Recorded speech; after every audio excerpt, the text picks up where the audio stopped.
அவருடைய முயற்சியினால இன்றைக்கு அம்மாவின் தொண்டர்கள் அது எந்த கட்சியாக இருந்தாலும் ஓரணியில் ஒரு குடையின் கீழ் வந்திருக்கிறோம்.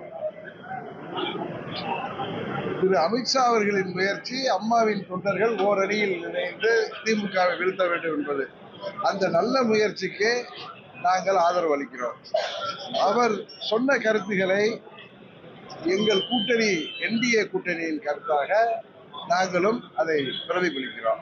இதுல முரண்பாடுங்கிற வார்த்தைக்கு என்ன இருக்குன்னு எனக்கு தெரியல. நாளைக்கு பிரதமர் அவர்கள் பல நிகழ்ச்சியில் கலந்து கொள்ள வர்றாரு. என்ன கூட அதை திருச்சியில கேட்டாங்க. நான் அவரை பார்க்கணும்னா அப்பாயின்மெண்ட் கேட்கலன்னு சொல்லிட்டேன்.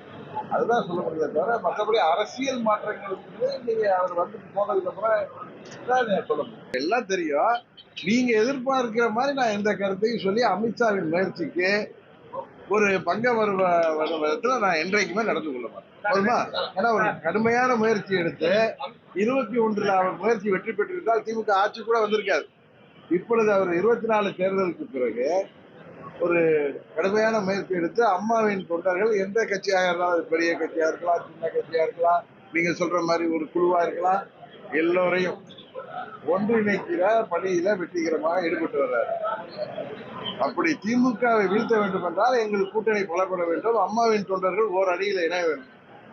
அதுக்கான அவர் முயற்சிக்கு பங்கம் விளைவிக்கிற மாதிரி நான் எந்த கருத்தையும் சொல்ல மாட்டேங்கிறதுனால உங்க கேள்விக்கு நான் வந்து பாலிஷ்டா பதில் சொல்றேன். அப்புறம் விஜய் கலைப்புறாரு, சீமான் கலைப்புறாரு. இது வந்து எப்படி சார் தேசிய ஜனநாயக கூட்டணி இன்னும் பலப்படணுங்கிற எண்ணத்துல எங்க கட்சியில கூட்டணியில் உள்ள தலைவர்கள் செயல்படுவது தவறில்லை.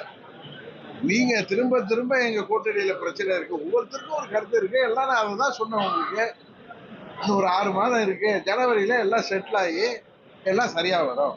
திமுக வீழ்த்தணுங்கிற ஒரு கருத்து உள்ள அனைவரும் ஓர் அணியில எங்களுக்குள்ள உள்ள வேறுபாடுகள் எல்லாம் கலந்து விட்டு ஓர் அணி தேர்தல் நேரத்துக்கு மார்ச் மாசத்துல யார் வேட்பாளர் எங்க கூட்டணி வேட்பாளர்